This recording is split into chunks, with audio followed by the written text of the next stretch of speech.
Jagannath good morning friends, আমি পাকাই চলে আসলাম সকাল সকাল তোমাদের সামনে। আজকে আবার একটা নতুন দিন নিয়ে আর আজকের ভিডিওটা স্টার্ট করলাম 10:30 থেকে 10:30। আর আজকে অনেকক্ষণই আগে ঘুম থেকে উঠে গেছি। কালকে অ্যাকচুয়ালি কেন কে জানি ঘুমটা আসছিল না, মানে একটু ঘুম আসছে আবার একটু ঘুম ভেঙে যাচ্ছে, একটু ঘুম আসছে একটু ঘুম ভেঙেছে, সারাটা রাত এরকমই কালকে কেটেছে। তো যাই হোক, আর এই যে 10:30 বাজে আর আমার ভাত রান্না হয়ে গেছে আর একটা পাঁচমিশালি তরকারি করে দিচ্ছি, একটু ঝোলঝোল করে দেবো ব্যাস। আর বাকি তোমার একটু গোলা রুটি করে নিয়ে যাচ্ছি, দোকানেও খাবো। আর চা খাওয়া তো আমার হয়েই গেছে, বাকি স্নানটা সারবো, ঠাকুর পুজো, বেরিয়ে পড়বো। তো চলো আজকের দিনটা শুরু করা যাক, সঙ্গে থাকো, আশা করি তোমাদের খুব ভালো লাগবে। অনেক দিন পর এই শাড়িটা পরলাম আর শাড়িটা কুঁচকে গেছিলো, তো ভাবলাম একটু ইস্ত্রি করে দিই। ভগবান, ইস্ত্রি লাগিয়েছি, শাড়িটা আমাদের পুরো ছ্যাঁকা লেগে একদম ফুটো হয়ে গেছে। শাড়িটাকে সেলাই করলাম, করে পরলাম, কিন্তু আজকের দিনটাই পরা যাবে, আর পরা যাবে না, আজকের দিনটাই শুধু পরলাম। আমি জানি আজকের দিন ছাড়া আর পরাই যাবে না এই শাড়ি, কোন জায়গাটাতে থাকলো কে জানি, কুচির মধ্যে থাকলে ভালো। তো যাই হোক, মনটা খুব খারাপ। আর এটা আসানসোলের কাকিমা আমাকে দিয়েছিল এই শাড়িটা আমাকে পরতে। মনটা খুব খারাপ লাগছে গো, দারুণ শাড়িটা। আর সাদা সাদা শাড়ি পরতে আমার খুবই ভালো লাগে। একটা মনের মতন শাড়ি ছিল, সেও গেল। খেয়ে নি, এই দেখো কটা বাজলো, 11:30 বেজে গেল। আমি অনেকক্ষণ আগেই রেডি হয়ে গেছি, খাওয়া দাওয়া করতে চাইলে অনেকক্ষণ আগেই করে ফেলতাম। শাড়িটা পুড়ে গেছিলো, সেটারই ব্যবস্থা করছিলাম। তো চলো খেয়ে নি। ওই নিচে ভাত আছে, এইটা হচ্ছে পাঁচমিশালি তরকারি আর বেগুন ভাজা আর ওই যে চালতার চাটনি।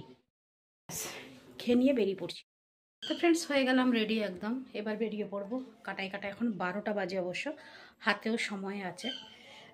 তো অনেক দিন পর কাকিমাকে একটু ফোন করি, কেন কাকিমাকে ফোন করি না, তাই কাকিমাও করে না, মন খারাপ হয়েছে হয়তো। তো যাই হোক, একটু ফোন করে নিই, তারপরে বেরিয়ে পড়বো। রাত 9টা বাজলো, আর একটু পরেই বেরোবো, 9:30টায় বেরোবো।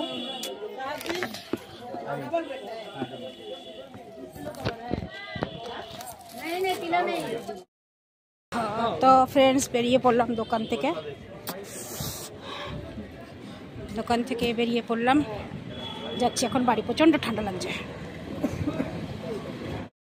চলো আজকে আবার যাই, রুটি নিয়ে আসি।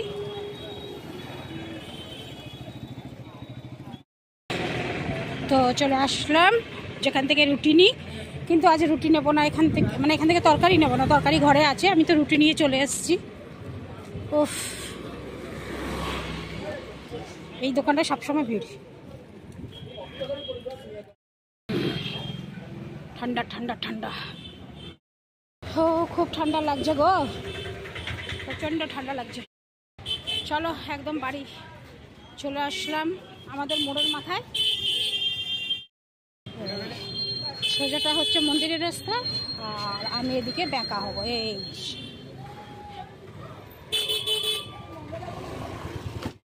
চলো, আর গাড়ি, বাপরে বাপ, চলে আসলাম পাড়ায়। এবার যাওয়া যাক বাড়ি। হ্যাঁ, তো কি ঠান্ডা লাগছে, কি ঠান্ডা লাগছে। কাল থেকে শাল নিয়ে যাব, নাহলে সোয়েটার নিয়ে যাব, শুধু মাফলারে কাজ দেবে না। ওই সোজাটা দেখছো, ওটা শ্যামাকালী যেতে রাস্তা, আর ডান পাশেরটা আমাদের পাড়া। এই যে এটা শ্যামাকালীর রাস্তা, আর এটা আমাদের পাড়া।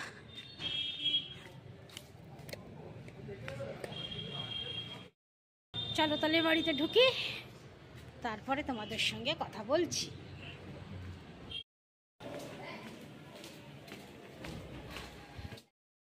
চলো চলো চলো চলো বাড়ি ঢুকি। অন্ধকার, এই দেখো অন্ধকার।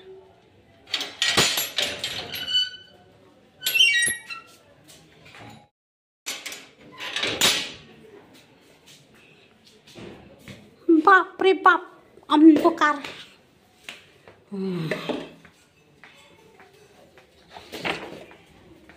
পিঙ্কি সই পয়লারি।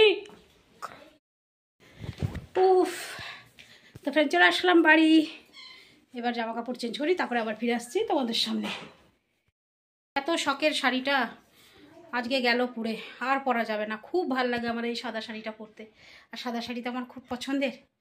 একদম ইস্ত্রিটা লেগে গেল, দেখো এই দেখো ঠিক স্ত্রীর একদম এরকম ত্রিকোণ হয়, এইভাবেই ছ্যাঁকা লেগে গেল, পুড়ে গেল, এখানটাও ইয়ে হয়ে গেছে।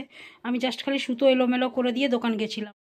তো চলো ড্রেস চেঞ্জ করে আসি, মানে কাপড় চোপড় চেঞ্জ করে তোমাদের কাছে ফিরে আসছি। ঘরের অবস্থা দেখো কি করে গেছিলাম, এখন সব ঘর দুয়ারগুলো গোছাবো, সব সাইজ টাইজ করবো, তারপরে ফিরে আসছি তোমাদের সামনে। কেমন? কালকে শাল নিয়ে যাব, এমনি যাওয়া যাবে না, কালকে শাল নিয়ে যাব। মাফলারে কাজ দিচ্ছে না, নাক দিয়ে জল বেরিয়ে যাচ্ছে। এটা ভালো কাজে দিচ্ছে। সোয়েটার পরি কিনা পরি, এখানে এটা পরে নিচ্ছি, ঠান্ডা কম লাগছে। চলো ফিরে আসছি গোছাগুছি সব করে নিয়ে। ফ্রেশ হয়ে গেল আমার ঘর গোছানো, একদম জামা কাপড় সব কিছু গুছিয়ে নিয়েছি, ঘর পরে একদম ঝাড় দিয়ে ওকে করে দিয়েছি। আর এখন চলো খাবার দাবার জিনিসগুলো এনে এখানে রেখে দিই, আমার টাইম মতো আমি খেয়ে নেব। বাবা অন্ধকার।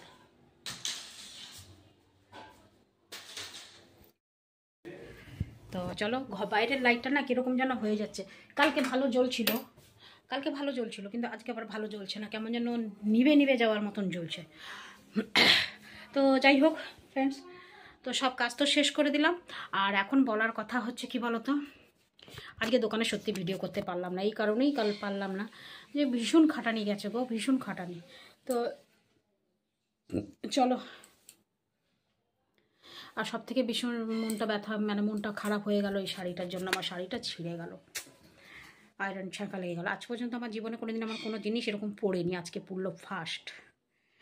একটা মনে রাখার মতন জিনিস জীবনে হলো। হ্যাঁ বলছিলাম, চলো ভিডিওটা তো শেষ করতে হবে।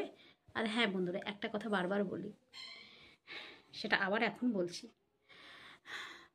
ভিডিওটা দেখার পর একটু সাবস্ক্রাইব করে দিন, আর একটু কমেন্ট দিন, আর এই ভিডিওটাকে একটু শেয়ার করে দিন। শেয়ার করে দিলে পুরীর বিষয় খুঁটিনাটি জিনিসগুলো আপনারা জানতে পারবেন আমার ভিডিওর মাধ্যমে। বিশেষ করে ওয়েদারের কথা, আজকের ওয়েদার বলবো, কালকের ওয়েদার বলবো, ডেলি বলতে থাকবো। তো যাই হোক, আর হ্যাঁ কমেন্টটাও দেবেন। কমেন্টটা আপনার নিজস্ব, আপনি নিজে আমার ভিডিও দেখে আমার ভিডিওতে কমেন্ট দেবেন। আর কিছু বললেই কথা বাড়াচ্ছি না, ভীষণ টায়ার্ড লাগছে সত্যি। তো চলো আজকের ভিডিও এখানেই শেষ করছি, ফিরে আসছি আবার কালকে সকালে নতুন একটা ভিডিও নিয়ে। ততক্ষণের জন্য এই পাকাইকে বিদায় দাও, টাটা, গুড নাইট, শুভরাত্রি, জয় হিন্দ, ভালো থাকবেন সবাই। ফিরে আসছি আমি আপনাদের পাকাই।